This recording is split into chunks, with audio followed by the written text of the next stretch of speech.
Dad's quite unique as a football player.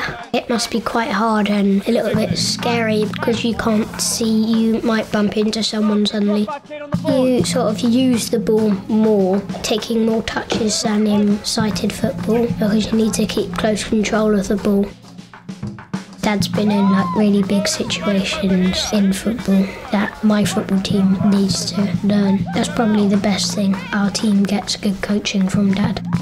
He cheats on the wee. He complains a lot when it's actually just a really low level of skill.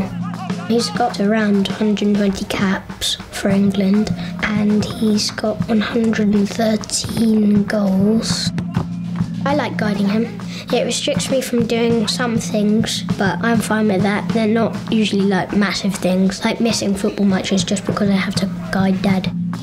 Sometimes he goes away for big long trips, like Beijing. We couldn't see him for 2 weeks. Turkey was 10 days. We miss him a lot because he sort of plays a big part in our family. But I think we cope well, me, Mum and Edgar.